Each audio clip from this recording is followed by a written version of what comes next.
Good evening, everyone. I'm Michelle Schlepinder. Grand Bahama's largest investor accused of holding that island hostage. In this report, our BJ McDermott tells us why an attorney is convinced as much and why he's convinced the Grand Bahama Port Authority needs to take a tougher stance. Kerry Leonard, former Grand Bahama Port Authority in-house attorney, is pointing the finger directly at Hutchinson Whampoa for what he calls the appalling state of Grand Bahama's economy.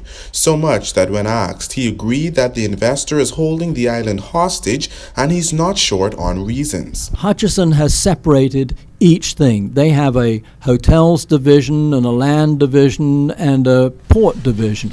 And each one operates separately in their own silos. Nobody looks at any sort of cross ideas of how they could help each other.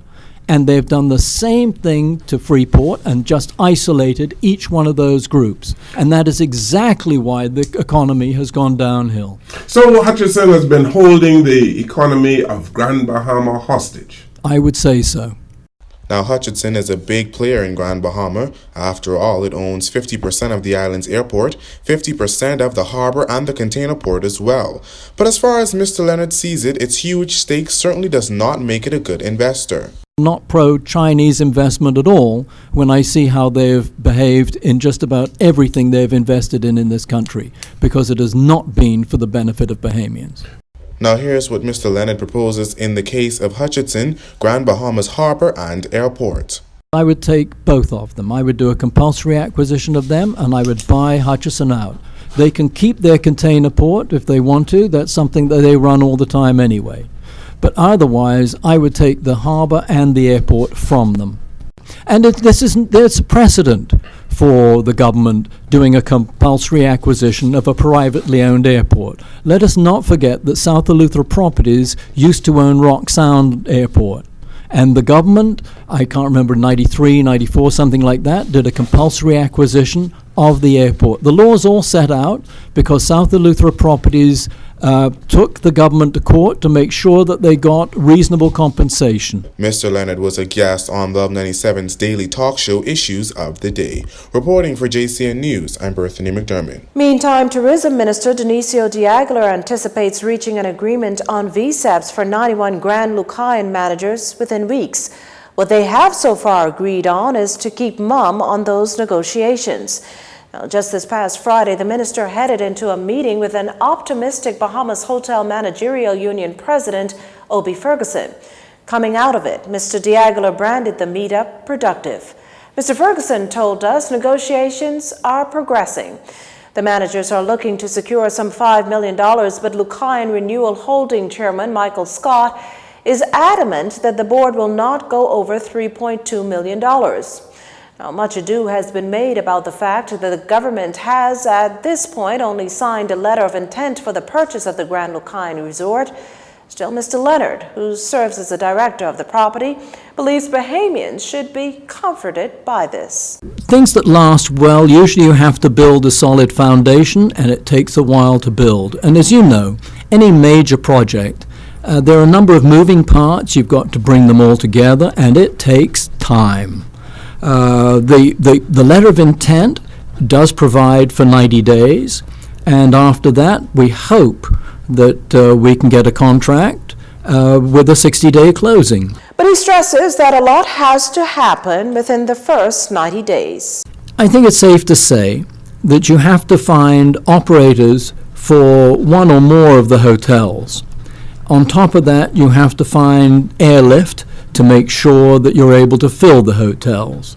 They have a plan which has been made public with respect to how they plan to redevelop the waterfront into basically a water theme park, I think. And then, of course, you've got to be able to market your hotels to fit that park.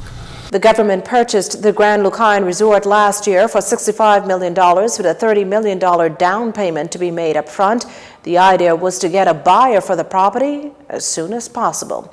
Still on news from the labor scene, Morton Salt's issues to be heard before the Privy Council. Obi Ferguson, who also serves as Trade Union of Congress president, recently revealed as much. At issue is Salt's negotiations over pay increase.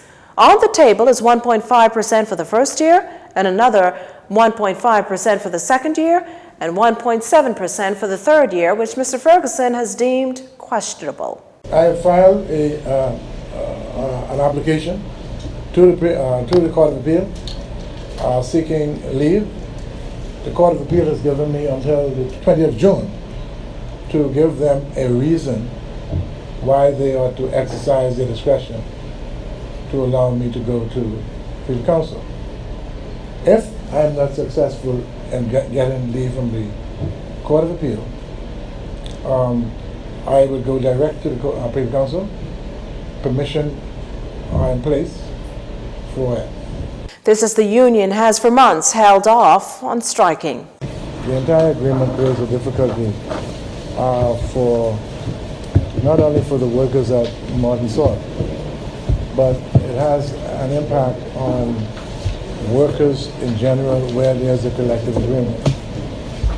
That we are present in front of the court seeking leave to go to Privy Council because we differ with the ruling of the court. The court suggested, in our view, that a collective agreement is an employment contract. We differ. And because of that, it has far-reaching effect, not only on Morton Salt. Every union that is registered in the Bahamas. Following ongoing negotiations, Morton Salt Company says its offer to its workers is a fair deal. If you're wondering what was behind today's intermittent power outages, BPL says it's load shedding, and at last report, that exercise is finished for today. However, BPL says there are no load shedding exercises planned for tomorrow.